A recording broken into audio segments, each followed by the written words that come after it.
Well, I've just got a couple of comments, just from what some of the information that's been passed out tonight, and from the letters.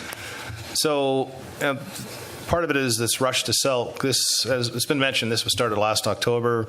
It was unanimously chosen by council back in March. And that's out of all of the proposals that we saw. So that we're 11 months into this, so this isn't something we're trying to ram down anybody's throat. Okay, this has taken a long time. The project has been vetted by our Advisory Planning Commission and also unanimously approved. Excuse me, unanimously approved by the APC. So that is the guiding light that I use to make my decisions on if it meets the community's needs or not. Okay, the APC is the voice of our community. Okay, That's the community commission. That's the community commission that oversees, and quite often they reject proposals. They say, sorry, gone. Right. So, anyways, I'm just telling you how I base my decisions. Okay, if you just give me a chance.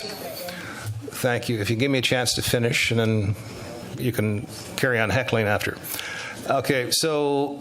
Anyways, I put a lot of weight into our community organizations, the same as I do with the Economic Development Commission, if they give us recommendations, right? The Advisory Planning Commission, and also the voice of council and the voice of the people, all right? But I also speak for the silent majority. I speak for the other 11,600 people that aren't here tonight, all right? So could we please not heckle? It's not helping. Okay, and as I think the $9.9 million sale price is an excellent price for the property, and we can't get into the details because it's still in camera, but it was one of the better ones, that's for sure. The fact that we could put $7 million towards the construction costs of the new CSB to help keep taxes down is a big one for me to make my decisions. Another one, the council has wisely, I think, set aside $2 million for general community initiatives, so that the next council can basically hit the ground running to try to do their best to solve the doctors' crisis, medical clinics, more affordable housing, and this will all be with no tax increases to the public. But without this, if we wanted to do those same things, we'd have to have like a 50% tax increase, and then there again, the seniors in our town could not afford that. So I make my decisions on how do I balance looking after the seniors population, people on fixed incomes. How do we bring in more doctors? How do we bring in more housing? Okay, all of those things have to be factored in. I know you all have your own opinions on how things work. This is just how I've factored in, but it's always in the community's best interest. Okay, when I make these decisions. We're going to get $200,000 to $300,000 on top of that for new tax revenue every year. So when you think about it, right now we have a parking lot and a fire hall which pays no taxes. Now it's going to give us $200,000 to $300,000 a year. So over 10 years, that's like $3 million. All of these things that we do to help support our town, or if we want to try to keep, we could potentially have 0% tax increases forever if we can, have enough revenue coming in to cover our costs. Okay, and I know it's important for people on fixed incomes, once again, our seniors population, especially pensioners, that we keep costs down as much as we possibly can. The $600,000 towards Affordable Housing Fund, which we have just created this year, and I think it's already got a couple $100,000 in it.